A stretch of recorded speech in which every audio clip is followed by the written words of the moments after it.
नमस्कार, आप देख रहे हैं खेल समाचार। मैं हूं सुचित्रा। सबसे पहले एक नजर इस वक्त की खेल सुर्खियों पर। पेरिस पैरालंपिक के लिए जा रहे भारतीय दल के लिए सेंड ऑफ सेरेमनी का आयोजन।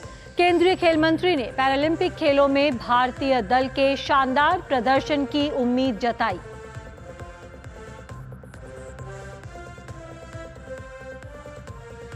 पेरिस ओलंपिक में हिस्सा लेने वाले खिलाड़ियों से प्रधानमंत्री नरेंद्र मोदी ने किया संवाद। कहा, हर खिलाड़ी ने किया सर्वश्रेष्ठ प्रदर्शन, खेल में कोई नहीं हारता।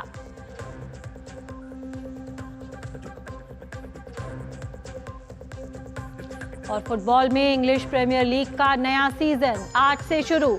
मैनचेस्टर सिटी और आर्सेनल एक बार फिर खिताब की प्रबल दावेदार। सीजन के पहले दिन मैनचेस्टर यूनाइटेड का सामना फुलहम से। अब खबरें विस्तार से।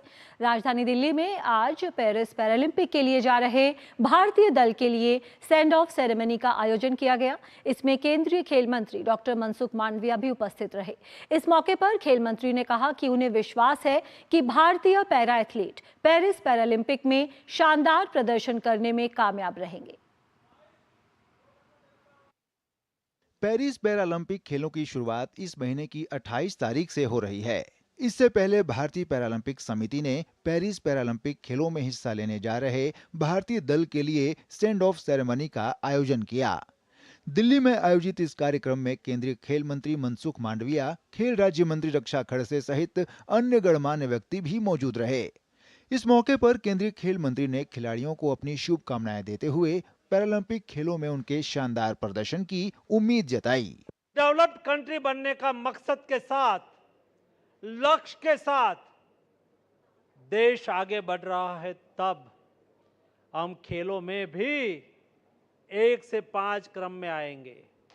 और 1 से 5 क्रम में आने के लिए मेरे यहां जो स्पोर्ट्समैन उपस्थित है, आप सभी का भी महत्वपूर्ण योगदान होना है।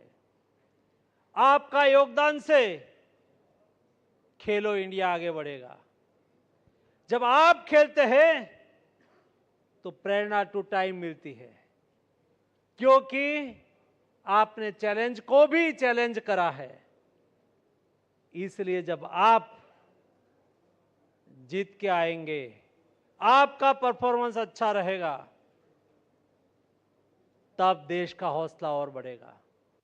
कार्यक्रम के दौरान पैरालंपिक एंथम मचा धूम भी लॉन्च हुआ। इस मौके पर मौजूद खेल राज्य मंत्री रक्षा खड़से ने खिलाड़ियों को अपनी शुभकामनाएं देते हुए कहा कि सरकार देश के एथलीटों को हर प्रकार की सुविधा देने के लिए प्रतिबद्ध है। हमारे आदरणीय प्रधानमंत्री जी, आदरणीय मोदी जी हमेशा कहते हैं कि खेल खेलने वाले कभी हारते नहीं है, वो हमेशा जीतते हैं।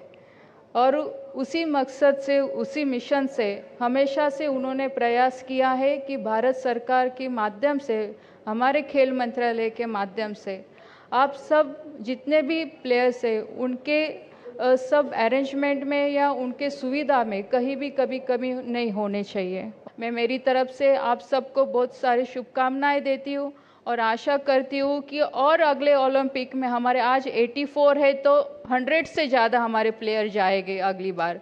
कार्यक्रम में मौजूद खिलाड़ी पेरिस पैरालंपिक को लेकर उत्साहित नजर आए।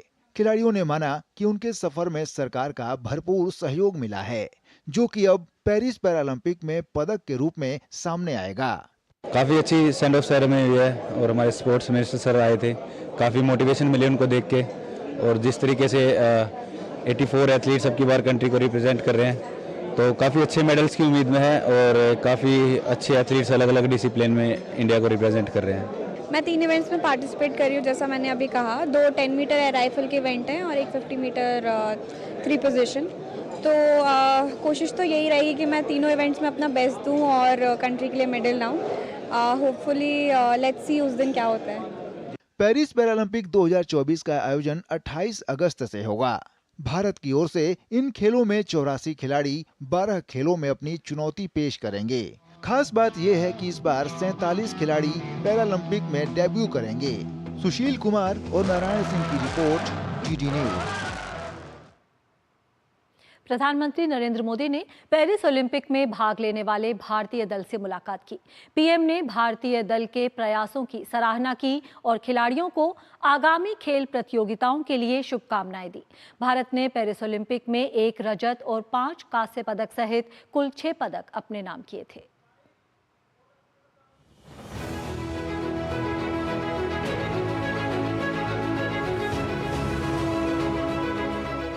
प्रधानमंत्री नरेंद्र मोदी ने पेरिस ओलंपिक में हिस्सा लेने वाले भारतीय खिलाड़ियों से संवाद किया। पीएम ने सभी खिलाड़ियों को उनके शानदार प्रदर्शन के लिए शाबाशी दी। पीएम ने जोर देकर कहा कि पदक जीतना या ना जीत पाना अलग बात है, लेकिन ओलंपिक में हिस्सा लेने वाले सभी खिलाड़ी बधाई के पात्र हैं। पीएम ने इस बात पर खुशी जताई कि पेरिस ओलंपिक में भारत ने कई उपलब्धियां अपने नाम की। ओलंपिक्स के करीब 125 साल के इतिहास में ये मनु हमारी पहली बेटी ऐसी है जिसने भारतीय खिलाड़ी के रूप में इंडिविजुअल इवेंट में 2 मेडल जीते हैं।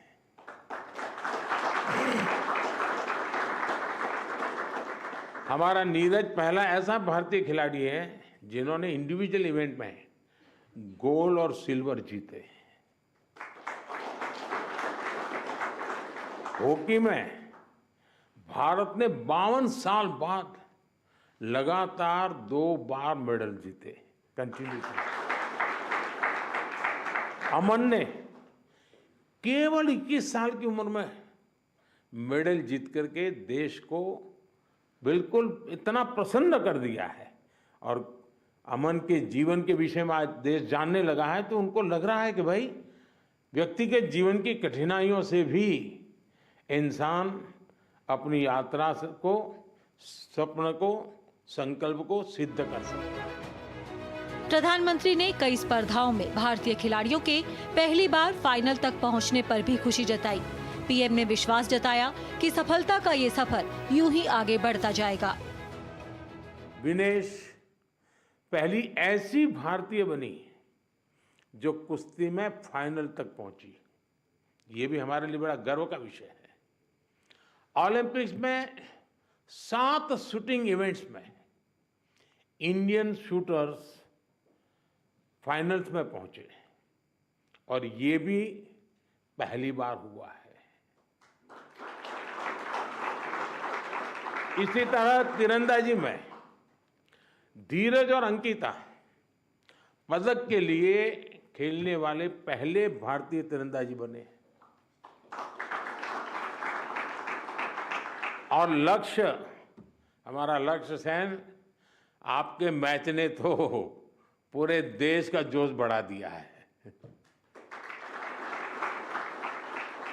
हमारे लक्ष्य भी ओलंपिक में सेमीफाइनल तक पहुंचने वाले एकमात्र पुरुष बैडमिंटन खिलाड़ी बने हैं। हमारे अविनाश सावले, इसने स्टीपल चेज के फाइनल में क्वालिफाई किया। इस फॉर्मेट में ये भी फर्स्ट टाइम रहा। प्रधानमंत्री ने खेलों को बढ़ावा देने के सरकार के प्रयासों का भी जिक्र किया। पीएम ने खेलो इंडिया जैसे प्रयासों से मिली कामयाबी को भी सराहा। साथियों, आज भारत अपने यहाँ world class sports ecosystem develop करने की प्राथमिकता दे रहा है। ग्रासरूट से आने वाले खिलाड़ियों को उनको तराशना ये बहुत जरूरी है। हमने गांव-गांव, शहर से युवा प्रतिभाओं को आगे बढ़ाने के लिए खेलो इंडिया मुहिम शुरू की और मुझे खुशी है कि खेलो इंडिया से निकले 28 खिलाड़ी इस ओलंपिक समूह का हिस्सा बने। प्रधानमंत्री से मिलने के बाद खिलाड़ी भी काफी खुश नजर आए। पेरिस ओलंपिक के साथ हॉकी को अलविदा कहने वाले भारतीय हॉकी टीम के गोलकीपर पी.आर. श्रीजेश ने अपनी टीम के साथियों को धन्यवाद दिया कि उन्होंने ओलंपिक पदक के साथ उन्हें विदाई दी। ओलंपिक्स ऐसा एक प्लेटफॉर्म है सर जहाँ पे पूरा दुनिया अपना फेस्टिवल मनाता है, तो सोचा इससे अच्छा तो मौका मिलेगा नहीं। आखिर जब लास्ट मैच के लिए हम लोग उतरा था तब सब लोगों ने ये बोला कि यार ये मैच श्रीबाई के लिए जीतना है। तो मेरे लिए तो सबसे गर्व की बात यही है सर, क्योंकि इतना साल का जो मेहनत अपना देश के लिए किया है, ये भाई लोगों ने मेरे लिए साथ दिया, मेरे साथ दिया। और हम लोगों ने, मैंने स्पेशली वो पोडियम से अपना टीम को थैंक यू बोला और गुड बाय बोला सर। कांस्य पदक विजेता पहलवान अमन ने बताया कि किस तरह उनका जीवन चुनौतियों से भरा रहा, लेकिन ये पदक जीतकर उनका सपना पूरा हुआ है। बुरा समय देखा जी मैंने, तो मेरे मम्मी पापा 10 साल के छोड़ के चले गए थे, देश को सौंप गए थे। फिर बस यही सपना था कि उनका ओलंपिक में मेडल लाए, और मेरा भी यही सपना भाई ओलंपिक में मेडल देना देश को। तो बस यही सोच के प्रैक्टिस करते रहे, और टॉप्स और साई और रेसलिंग फेडरेशन WFI का भी बहुत योगदान रहा जी इस मेडल में। अपना पहला ओलंपिक खेलने वाले लक्ष्य सेन ने पूरे अनुभव को बेहद यादगार बताया। वहीं पदक के इतने नजदीक आकर पदक ना जीत पाने को निराशाजनक बताया। मेरा सबसे पहला ओलंपिक्स था, और जो मैं एक्सपीरियंस किया वहाँ पे वो काफ़ी अच्छा था। जैसे कि इतने बड़े स्टेडियम में खेलना, इतना क्राउड आपको देख रहा है, तो फर्स्ट 2-3 मैचेस में थोड़ा नर्वस भी था, बट जैसे ही टूर्नामेंट चलता गया मेरा वो बेटर होता गया। मैं यही कहना चाहूँगा, मेरा एक अच्छा लर्निंग एक्सपीरियंस था। थोड़ा हार्ट ब्रेकिंग भी था कि मैं इतने क्लोज आके रह गया, बट मैं आगे आने वाले टाइम में और बेटर करूँगा। पेरिस ओलंपिक में भारत ने 1 रजत और 5 कांस्य सहित कुल 6 पदक जीतने में कामयाबी पाई। भारतीय हॉकी टीम ने जहां लगातार दूसरे ओलंपिक में कांस्य पदक जीता, वहीं मनु भाकर ने एक ही ओलंपिक में 2 पदक जीतकर इतिहास रच दिया। Sports desk, DT news. इससे पहले कल स्वतंत्रता दिवस पर लाल किले की प्राचीर से प्रधानमंत्री नरेंद्र मोदी ने ओलंपिक में हिस्सा लेने वाले खिलाड़ियों को बधाई दी थी। साथ ही प्रधानमंत्री ने आगामी पैरालंपिक खेलों में हिस्सा लेने वाले खिलाड़ियों को शानदार प्रदर्शन के लिए शुभकामनाएं दी। अपने संबोधन के दौरान पीएम ने कहा कि हिंदुस्तान का सपना है कि 2036 में जो ओलंपिक खेल हों वे हिंदुस्तान की धरती पर हों।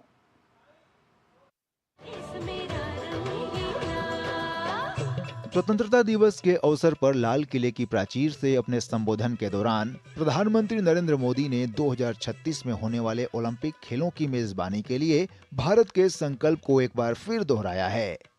पीएम ने अपने संबोधन के दौरान कहा कि भारत 2036 में होने वाले खेलों के महाकुंभ की मेजबानी की तैयारी कर रहा है। उन्होंने कहा कि हिंदुस्तान का सपना है कि 2036 में जो ओलंपिक हों वो हिंदुस्तान की धरती पर हों। साथियों, भारत ने G20 को ऑर्गेनाइज किया, हिंदुस्तान के अनेक शहरों में ऑर्गेनाइज किया, 200 से ज्यादा इवेंट किए। पूरे विश्व में G20 का इतना बड़ा व्याप, इतना बड़ा कार्यक्रम कभी नहीं हुआ, इस बार हुआ। इसने एक बात सिद्ध कर दी है कि भारत में बड़े से बड़े कार्यक्रम ऑर्गेनाइज करने की ताकत है। भारत को किसी कोई भी हॉस्पिटैलिटी का सामर्थ्य भारत में सबसे ज्यादा है। अगर ये सिद्ध हो चुका है तो साथियों, हिंदुस्तान का सपना है कि 2036 में जो ओलंपिक होगा वो मेरे हिंदुस्तान की धरती पर हो। इसके लिए हम तैयारी कर रहे हैं, उसके लिए हम आगे बढ़ेंगे। अपने संबोधन के दौरान प्रधानमंत्री नरेंद्र मोदी ने पेरिस ओलंपिक खेलों में हिस्सा लेने वाले खिलाड़ियों को बधाई दी। साथ ही उन्होंने 28 अगस्त से पेरिस में आयोजित होने वाले पैरालंपिक खेलों में हिस्सा लेने वाले खिलाड़ियों को बेहतर प्रदर्शन के लिए अपनी शुभकामनाएं दी। मेरे प्यारे देशवासियों, आज हमारे साथ इस तिरंगे झंडे के नीचे वो नौजवान बैठे हैं जिन्होंने ओलंपिक की दुनिया में भारत का परचम लहराया। मैं मेरे देश के सभी एथलीट्स को, मेरे देश के सभी खिलाड़ियों को 140 करोड़ देशवासियों की तरफ से बधाई देता हूं। और हम नए सपने, नए संकल्प, अत्यंतिक पुरुषार्थ के साथ नए लक्ष्यों को हासिल करने के लिए आगे बढ़ेंगे, ऐसा मैं विश्वास के साथ उनको शुभकामनाएं भी देता हूं। आने वाले कुछ दिनों में भारत के एक बहुत बड़ा दस्ता पैरालंपिक के लिए पेरिस जाने के लिए रवाना होगा। मैं मेरे सभी पैरालंपिक खिलाड़ियों को भी हृदय से बहुत बहुत शुभकामनाएं देता हूं। गौरतलब है कि भारत ने पिछले साल मुंबई में आयोजित किए गए अंतर्राष्ट्रीय ओलंपिक समिति सम्मेलन के दौरान 2036 ओलंपिक खेलों की मेजबानी करने की अपनी इच्छा व्यक्त की थी। इसके बाद से सरकार 2036 ओलंपिक की मेजबानी के लिए अपने संकल्प को साधने की तैयारी में जुटी है। सुशील कुमार की रिपोर्ट, DT न्यूज। यहाँ पर लेते हैं छोटा सा ब्रेक, देखते रहिए डीडी न्यूज। कब तक लंबी लाइनों में उम्र बिताइएगा? डिजिटल पेमेंट अपनाइए, चुटकी में हल पाइए। पुराने तरीके कब तक अपनाइएगा? डिजिटल पेमेंट बहुत आसान है, देखिए चुटकी में पेमेंट चुकाइए। बटुआ ढूंढ रहे हैं? डिजिटल पेमेंट अपनाइए, कभी भी कहीं भी और सुरक्षित। हमने तो इन्हें डिजिटल पेमेंट करना सिखा दिया है। आपने? आरबीआई कहता है कि डिजिटल पेमेंट अपनाओ, औरों को भी सिखाओ।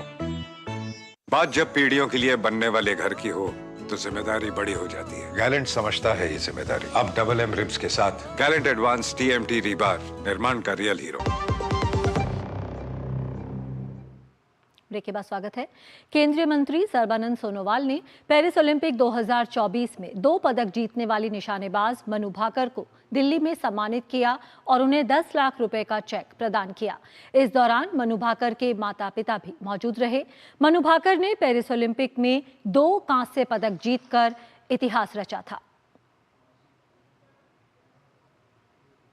हॉकी इंडिया के अध्यक्ष दिलीप तिर्की ने भारतीय हॉकी टीम के पूर्व गोलकीपर श्रीजेश के रिटायरमेंट पर कहा कि भारतीय हॉकी में श्रीजेश का योगदान बेहद अहम रहा है। उन्होंने कहा कि इस वक्त भारतीय हॉकी टीम मजबूत स्थिति में है और अब टीम की नज़र 2026 में होने वाले हॉकी विश्व कप पर टिकी हुई है। इस वक्त हमारे साथ मौजूद हैं दिलीप तिर्की सर, इनसे बातचीत करेंगे। सर बहुत बहुत स्वागत है दूरदर्शन में।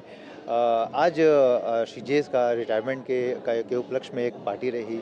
इनका जो पूरा करियर रहा सर, भारतीय हॉकी के डेवलपमेंट में एक बड़ा योगदान के तौर पर देखा जा रहा है। क्या कहेंगे आप, कितना इम्पोर्टेंट रहा इनका योगदान? देखिए, श्रीजेश का परफॉर्मेंस पिछले कई सालों में एक्सलेंट रहा है। इंडियन हॉकी को उन्होंने काफ़ी बेहतरीन हॉकी दिखाई है। हम अपना मेडल का कलर बदल नहीं पाए, लेकिन उम्मीद है हम अगले ओलंपिक में इसको बदलने में कामयाब रहेंगे। किस तरीके की अब तैयारी होगी, जो हमने इसमें कुछ चीज़ें नोटिस की होंगी, इस पर किस तरीके से काम किया जाएगा? काफ़ी उम्मीद थी कि हम मेडल का रंग चेंज करेंगे, लेकिन बैड लग रहा कि सेमीफाइनल मैच में हम लोग बेहतर हॉकी खेले जर्मनी के अगेंस्ट में, लेकिन बस इतना ही कि हम उस मैच जीत नहीं पाए। सर 2026 में हॉकी वर्ल्ड कप है, उम्मीद है इस बार जिस तरीके से हमारी टीम एकदम अच्छे खिलाड़ियों से, मजबूत खिलाड़ियों से सजी हुई है, तो हर किसी को उम्मीद है कि इस बार हम वर्ल्ड कप जीतने में भी कामयाब होंगे। आप क्या कहना चाहेंगे? मैं खुश इस बात से हूँ कि टीम का परफॉर्मेंस बेहतरीन होते जा रहा है, डे बाय डे इम्प्रूव हो रहा है। आज वर्ल्ड किसी भी टीम को हम बीट कर सकते, फाइट कर सकते, जीत सकते हैं। ये टीम की स्थिति हो गई है। उम्मीद कर रहे हैं, अभी 2 साल है, 1-1.5 साल है, तो उसमें एशियन गेम्स हमारा टारगेट है, वर्ल्ड कप हमारा टारगेट है, और टीम से हम उम्मीद करें कि किस तरीके से एशियन गेम्स और वर्ल्ड कप में बेस्ट परफॉर्मेंस आए। सर हॉकी इंडिया देश में हॉकी को बढ़ाने के लिए अलग अलग क्रियाकलाप चला रहा है, फिर भी हम देख रहे हैं कि कुछ भागों से ज़्यादा खिलाड़ी हैं और कहीं ना कहीं एक इनबैलेंस नज़र आ रहा है। तो ऐसे हमारे पास क्या प्रयास किए जा रहे हैं जिससे कि देश के और क्षेत्रों से खिलाड़ी बाहर निकल के आए? ग्रास रूट पे किस तरीके के कार्यक्रम चलाए जा रहे हैं? देखिए, हम लोग ग्रास रूट प्रोग्राम ऑर्गेनाइज कर रहे हैं सब जूनियर बच्चों के लिए, उनके लिए एक्सपोजर के लिए। एक्सपोजर काफ़ी इम्पोर्टेंट है उनके लिए, मैच, उनके लिए international tour, national coaching programme में किस तरीके से आएंगे बच्चे, drive keeping programmes, goal keeping programme, ये सब प्रोग्राम हम चला रहे हैं बच्चों के लिए। इस बार सर हमने 6 पदक जीते ओलंपिक में। कहीं ना कहीं अगर ये पदक डबल डिजिट जा सकता था अगर हमारे बहुत सारे खिलाड़ी चौथे स्थान पर रहे, तो इसको एक बदलाव की तरह के नज़रिए से देखते हैं आप कि हम और बेहतर कर रहे हैं? अगर थोड़ी सी और मेहनत होती तो आज हम डबल डिजिट में होते। बहुत सारे खिलाड़ी जो हैं 4th पोजीशन में रहे, सेमीफाइनल में लूज़ किए, कुछ 100 ग्राम के लिए फाइनल राउंड से बाहर हो गए। सो इस तरीके से सिचुएशन आया, लेकिन इम्प्रूवमेंट हुआ है इंडियन स्पोर्ट्स में, डिफरेंट खेलों में। जी से बात करने बहुत बहुत धन्यवाद सर। Thank you. भारतीय हॉकी टीम के खिलाड़ी अमित रोहिदास ने पेरिस ओलंपिक में टीम के प्रदर्शन की तारीफ की। उन्होंने इंग्लैंड के खिलाफ मैच में रेड कार्ड मिलने पर कहा कि 10 खिलाड़ियों के साथ मैच खेलना और जीतना बहुत बड़ी बात है। अमित रोहिदास से खास बात की हमारे संवाददाता सुशील कुमार ने। इस वक्त हमारे साथ हैं हॉकी इंडिया के शानदार खिलाड़ी अमित रोहिदास, इनसे बातचीत करेंगे। अमित, शानदार मैच चल रहा था ओलंपिक में, हम सब देख रहे थे। जब आपको रेड कार्ड मिला, क्या आपके मन में तब चल रहा? देखिए, जब क्वार्टर फाइनल खेल रहे थे इंग्लैंड के साथ, उसमें मेरे 17 मिनट में रेड कार्ड दिया गया कि जो वो मैंने जानबूझ के नहीं किया था, वो गलत से जो भी एक्सीडेंट हुआ उस टाइम ऑब्वियसली बहुत दुख लग रहा था, क्योंकि अगर एक रेड कार्ड मिलता है तो टीम का कितना भारी पड़ जाता है। और उसके बाद 43 मिनट 10 आदमी के साथ खेलो, वो भी इंग्लैंड के साथ, तो टीममेट्स ने हार नहीं माना, पूरा लड़ भिड़ के पूरा जिताए, शूटआउट तक पहुंचाए। इस ओलंपिक के साथ ही जो हमारे एक धाकड़ गोलकीपर हैं श्रीजेश, इन्होंने रिटायरमेंट ले लिया। इनके अब तक के करियर में आप क्या देखते हैं कि इनका कितना योगदान रहा इंडियन हॉकी को आगे ले जाने में? देखिए, श्री भाई के लिए तो कुछ बोलने के लिए वर्ड्स नहीं है, क्योंकि जितना भी मैंने श्री भाई के अंडर में खेला हूँ, इतना बड़े सीनियर प्लेयर के साथ खेलना और मुझसे कुछ सीखना, टिप्स जो देते हैं वो बहुत मायने रहता है। ओबियसली श्री भाई को हम लोग बहुत मिस करेंगे। अभी हमारे साथ नहीं खेलेंगे, लेकिन टीम के साथ तो हमेशा रहेंगे। तो मैं आगे क्या जो भी काम करेंगे उसके लिए मैंने बेस्ट विशेष देता हूँ श्री भाई के लिए, पूरे परिवार को, जो भी सेक्रीफाइस करके इतना दूर देश का एक वाल बनाए हैं। इंडिया वॉल है। हाँ, तो कहने के लिए तो भाई का सब नहीं है, काफ़ी साल से खेलते आ रहे हैं। अच्छा, अभी ओलंपिक हो गया, हमने जो है मेडल हम लेके आए, आगे जो है 2026 में वर्ल्ड कप होगा, जिसकी कमी अभी तक टीम के पास खल रही है कि एक मेडल आना चाहिए। इस बार कितनी तैयारी होगी और क्या रणनीति होगी उस पर परफॉर्म करने के लिए? देखिए, अभी ओलंपिक अभी ख़त्म हो गया, जो भी आने वाला मैच है, जैसे जो भी हमारा आगे जैसे आता रहेगा वैसे उसके लिए प्रिपरेशन करना है। अभी हाँ, टारगेट तो है कि वर्ल्ड कप है, 28 में ओलंपिक है, टारगेट तो है, लेकिन जो उससे पहले जो हमारा जो भी इवेंट खेलेंगे उसका ऊपर बहुत ध्यान देना पड़ेगा, ताकि वो मेडल हम लोग जीत सकेंगे। तो ये थे हॉकी इंडिया के शानदार खिलाड़ी अमित रोहिदास, जिनका साफ तौर पर कहना है कि ओलंपिक तो हो गया, अब अगली तैयारी है विश्व कप की, जिसके लिए टीम पूरी तरीके से अपना बेहतरीन प्रदर्शन करने के लिए तैयारी में जुटी हुई है और संभवतः आगामी विश्व कप में हम मेडल जरूर लेके आएंगे। Sushil Kumar, DD news. बात करते हैं फुटबॉल की। इंग्लिश प्रीमियर लीग का नया सीजन शुरू होने जा रहा है। मैनचेस्टर सिटी और आर्सेनल को एक बार फिर खिताब जीतने का प्रबल दावेदार माना जा रहा है। आर्सेनल 2004 के बाद से पहली बार ईपीएल जीतने के इंतजार में है। नए मैनेजर्स के साथ लिवरपूल और चेल्सी भी इस बार कुछ नया करने की कोशिश में रहेंगी। यर्गन क्लॉप के जाने के बाद लिवरपूल एक बार फिर नए सिरे से अपनी सफलता की कहानी लिखना चाहती है। सीजन के पहले दिन मैनचेस्टर यूनाइटेड का सामना फुलहम से होगा। मैनचेस्टर यूनाइटेड के मैनेजर के एक दिन पहले दिए गए बयान ने सबको चौंका दिया, जिसमें उन्होंने कहा था कि उनकी टीम इस मैच के लिए पूरी तरह तैयार नहीं है। वहीं रियल मैड्रिड ने सत्र की शानदार शुरुआत करते हुए यूएफा सुपर कप जीत लिया है। चैंपियंस लीग की विजेता और यूरोपा लीग विजेता के बीच होने वाले इस सुपर कप में रियल मैड्रिड ने अटलांटा को 2-0 से हराने में सफलता पाई। पहले हाफ में अटलांटा ने शानदार खेल दिखाया और रियल मैड्रिड को मैच पर पकड़ बनाने का कोई मौका नहीं दिया। हालांकि दूसरे हाफ में रियल मैड्रिड ज्यादा आक्रामक नजर आई। मैच के 59वें मिनट में फेडेरिको वाल्वर्डे ने विनीशियस जूनियर से मिले पास पर गोल कर टीम को 1-0 से आगे कर दिया। रियल मैड्रिड के लिए पहला मैच खेल रहे स्टार स्ट्राइकर किलियन एम्बापे ने 68वें मिनट में बेलिंघम से मिली गेंद को गोल पोस्ट में पहुंचाकर टीम को 2-0 से आगे कर दिया। ये क्लब के लिए एम्बापे का पहला गोल था। इसके बाद कोई और गोल नहीं हो सका और रियल मैड्रिड ने छठी बार सुपर कप अपने नाम कर लिया। तो खेल समाचार में फिलहाल इतना ही। हमारी पूरी टीम को दीजिए अनुमति। नमस्कार।